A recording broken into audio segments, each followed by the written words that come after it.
Good morning, sir. Mag-interview lang mi sir ha regarding sa among among project ito sir sa among school sir. Narang question day sir. Kuan sir, kano saan mo siya nakuha sir kanang na-learn nga skill sir? Actually, kani siya. Wala yun sa ako ang plano. So, nagtrabaho ko pinyahan. 7 years ko nga trabahante sa pinyahan.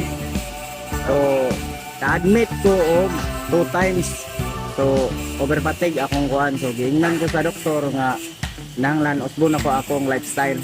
So, mo to nag-decide ko nga muundang nako. So, nagtrabaho na rin ko inani kay ako trabahante ako diri sa una nang nangamor ako. So mao to ang akong gitrabahuan, niundang ko siya kay dili siya ka mao mag sakay-sakay sa customer ba o taas iyang price. So niundang siya kay nagsakit pud siya. So nangutan ako sa customer kung wala ba'y nag-abang. Mao to na siya nga wala. So pwede ba ako? Ano siya nga pwede. So nanghulam ko og 10,000. Mao to ako ang gi-start og negosyo. O antot karon nga nikusog gikuha na ko ang mga igsoon, igagaw, parintihan. So mao na siya ang hinungdan. Ito sir, mga bata pa kasi no? Amin yun ako, Sabi kuhan niya na. ako, O, kuhan pa man eh, mag 6 years pa man. 6 Oh, 6 years pa. So mao to ang hinungdan. So Yes, sir.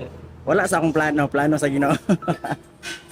Kuan sir, unsa may naka-inspired ni mo ani nga kuan sir? Nahimo ni mo ni nga kuan sir, mag-craft ito na yung ani ito sir. So na-inspired ko ani tungod kay sa kuan nagkuan ko sa akong pamilya kung saan ako sila pagbuhi.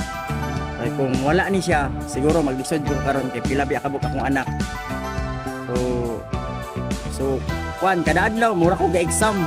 Pulba permente ba o trabaho bisag dili ka ba o mo yun ko nga kaya ni para sa pamilya. So mo to siya nga think positive ra gyud. Yes, sir. Kuan sir. Kani nga kuan sir, mga craft sir. Kani nga craft. Usually unsa may ginagamit ani nga material sir? So sa mo gyud is 80% stainless amo ang kuan gina-fabricate kay kuan ma'am kanang dili pa man siya common bitaw kayo. So kami pa pud ang nagkuan diri sa Maramag. So mao na akong gitarget nga kanang dili pa bitaw siya kuan para kami gyud makauna sa negosyo. So bahala mo sunod-sunod sila at least gaulahin na sila. Sir, pwede mapakita ni mga sir kanang processor ba? Sa ng mga paghimo ito sir. Kanang gamay lang good sir nga processor. I-actual na ko? Ay, pwede sa naman sir. ay, Amo ra videohan sir. video.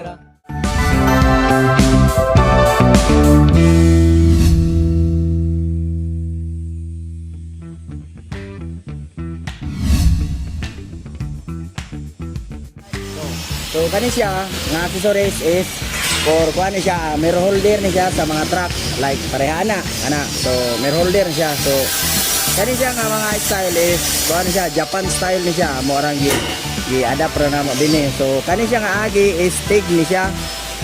So TIG so mao ni ang TIG. So kani dili pa kay ni siya kuan diri sa ato. So Amis ba? oo. So mao na yang agi. Dari jauh sana.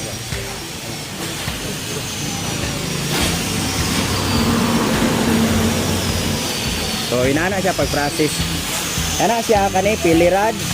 Kana sa sulod na siya argon, gagamit na siya atong argon. Kasi kalahian siya kuan sir kanang sa mga welding machine sir, welding Sa ordinary nga stick rod, ang kalahian kay hugaw kay agi. Go ba? Tapos ang iyang mga hulog ato nga flaps mo pilit. Kani is pag human og kuan basta inimbis lang ang pagkakuan, diretso na siya mapping. Parato kang mamidir ka. Kami may nagkuan na to. So wala na namo gikuha ang agi sa TIG para nagi sa quality. Mura siya glister sir no kay ditsura ba? So ilan na ang pag-process.